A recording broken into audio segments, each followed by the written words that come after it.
महाभारत का युद्ध खत्म होने के बाद पांडवों को श्री कृष्ण से बर्बरीक की जानकारी मिली। तब बर्बरीक के कटे सिर को देखने पांडव उस शिखर पर पहुंचे। शिखर पर पहुंचकर पांडवों ने बर्बरीक को अपना देवता मान लिया। जहां सिर था वहां मंदिर बनाया और पूजा पाठ के लिए उसके सामने एक झील तैयार की। भेंट के तौर पर अपने खजाने का बड़ा हिस्सा झील में दबा दिया।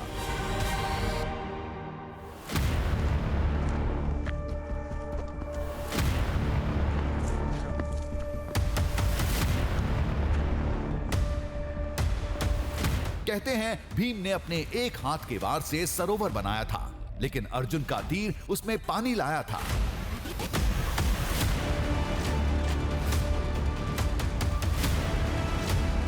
तो अर्जुन जी ने जाना कि यार बाकी तो सब कुछ हो गया, हाँ जी ये शेप में मिल गई टेम्पल की, अब क्यों ना बिना पानी से तो यहाँ पे टेम्पल का ये हो नहीं सकता है, तो क्यों ना मैं अब अपनी दिव्य बाण से यहाँ पे एक झील का निर्माण करूँ। और भीमसेन ने जो है अपने लेफ्ट बाजू से वहाँ पे नीचे जमीन के ऊपर मार दिया और लेफ्ट बाजू की तरह आपने झील का शेप भी देखा होगा।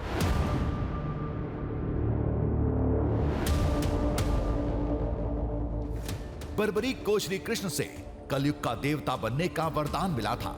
बताया जाता है कि कलयुग शुरू होते ही कटे सिर की दिव्य शक्तियां झील में समा गईं। उसके बाद क्या हुआ ये अब हम सब जानते हैं।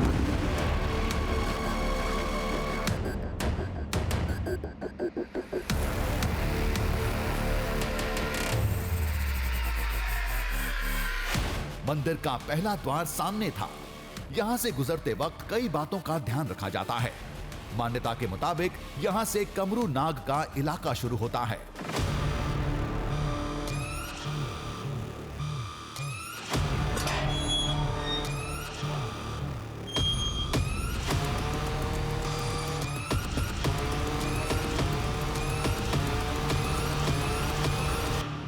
माना यह जाता है कि इस सीमा के भीतर पड़ने वाली हर एक चीज स्वयं कमरू नाग जी से संबंधित है, ये उनकी है, उनको प्रिय है। यही वजह है कि इस क्षेत्र से कोई भी किसी भी वस्तु को बाहर ले जाने से डरता है। जो चीज जहां पड़ी है ये वहीं की वहीं रखी रहती है।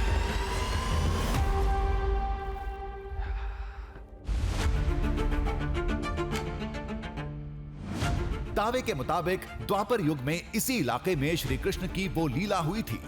बर्बरीक ने अपना सिर नीचे काटा था और जहां सिर रखा गया था वो जगह ऊपर थी जहां वो झील है।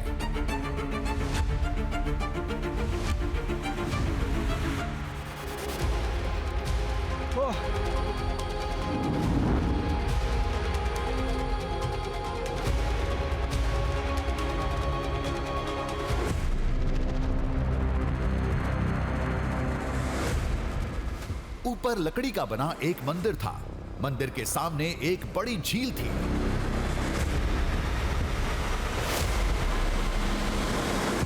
तापमान 0 के करीब था। झील का पानी जम चुका था।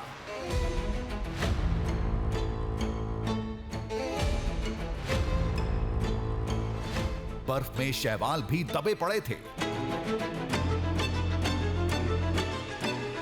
जलाशय के अंदर कुछ नहीं दिख रहा था।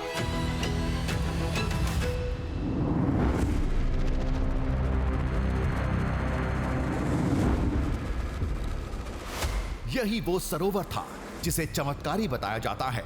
दावे के मुताबिक जिसमें खाटू श्याम यानी कमरू नाग के सिर की दिव्य शक्ति समाई हुई थी।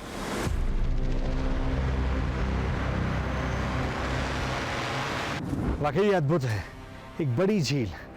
और यकीन माने तो हम द्वापर युग की एक ऐसी निशानी को देख रहे हैं जिसका नाता ना सिर्फ पांडवों से है, श्री कृष्ण से है, बल्कि महाभारत के उस पात्र से भी है जिसे लोग बर्बरीक कहते हैं। ये आज कमरू नाग के नाम से इस स्थान पर प्रख्यात है। ये वही झील है जिसमें लोगों का मानना है कि महाभारत खत्म होने के बाद आस्थापूर्वक पांडवों ने अपनी संपत्ति का एक हिस्सा देव कमरू नाग को दान दिया था।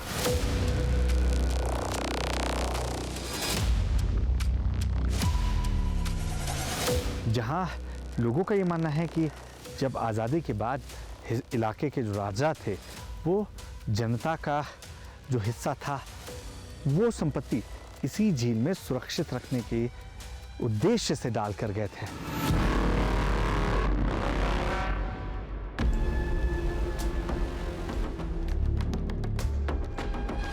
पांडवों ने झील बनाया, अपने देवता बर्बरीक को खजाने का एक हिस्सा दान किया।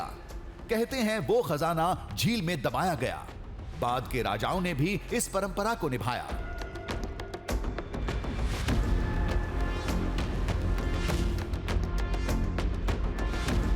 जमी हुई झील में दबे नोट,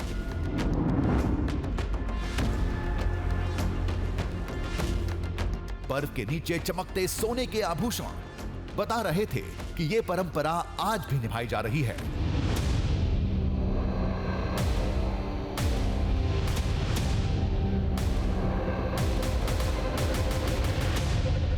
हमने मेरी मन्नत पूरी हुई थी, उसके लिए हमने यहाँ पर सोना चढ़ाया है। लोगों की अपनी अपनी इच्छा है, कोई पैसे चढ़ाता है, कोई कुछ चढ़ाता है, अपनी अपनी इच्छा के हिसाब से लोग करते हैं इसमें।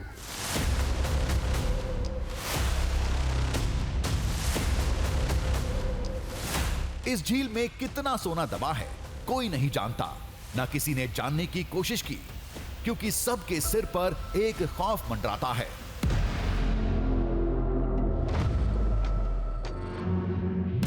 ये खौफ है उस देवता का, कमरू नाग।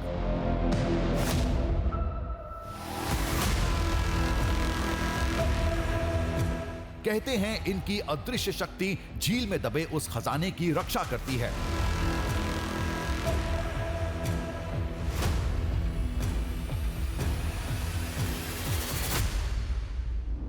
नहीं, इसमें सोना आज तक कोई भी नहीं ले जा सकता।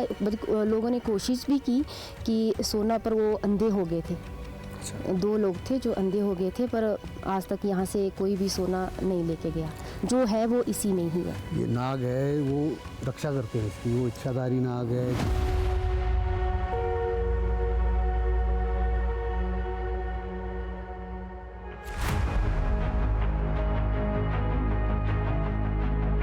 कहते हैं आज जहां यह प्रतिमा रखी है, यहीं पर श्री कृष्ण ने बर्बरीक का सिर रखा था। कलयुग शुरू होते ही सिर झील में समा गया, लेकिन उसकी शक्तियां आज भी जिंदा हैं।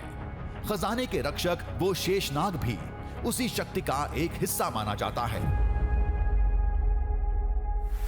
ये कमरू नाग देवता की मूर्ति है जो पत्थर पर उकेरी गई है। ऐसा लग रहा है कि ऊपर शेषनाग है और नीचे खड़े हुए भगवान विष्णु के जैसा ही स्वरूप यहाँ पर नजर आ रहा है। अब लोग इन्हें वर्षा का देवता मानते हैं। लोग कहते हैं कि ये वही हैं जिन्हें आज दुनिया खाटू श्याम के नाम से जानती है। और ये मंदिर कब से है, इसको लेकर कोई आपको लिखित जानकारी नहीं मिलती है। बस लोगों का कहना है कि जब से वो इस स्थान पर हैं, वो अपने पूर्वजों से इस मंदिर के बारे में सुनते आ रहे हैं। यही वजह है कि ये मान्यता और ज़्यादा गहरी हो जाती है कि ये मंदिर द्वापर युग से है, यानी पांडवों के द्वारा इस मंदिर का निर्माण किया गया था। इस स्थान पर बर्बरीक का सर रखा गया था, जिसके बाद से इस स्थान को इतना पवित्र माना जाता है और ये एक रक्षक के तौर पर तब से लेकर अब तक, यानी द्वापर से कलयुग तक यहाँ विराजमान है।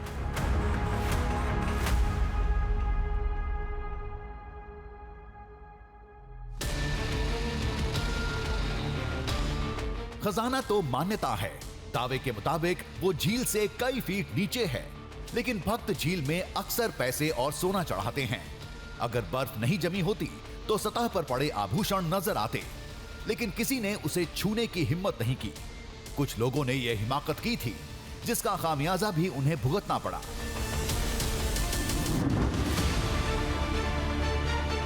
इसका प्रकोप तो लगता है देवता का, परंतु वो प्रत्यक्ष रूप नजर नहीं आता, वो गुप्त रूप से होता है। इसकी शक्ति है, पकड़ता जिसको ही पकड़ लेता है उसके विनाश भी कर लेता है। अगर वो देवता को चढ़ गया, उसको छोड़ नहीं सकते, उठा नहीं सकते। अगर ऐसा चाहे बिहार में ले जाऊँ और जेल में अपने परिवार, तो उसका प्रकोप लगता है और इतना लगता है कि पूरा परिवार भी नष्ट हो जाए। ये है।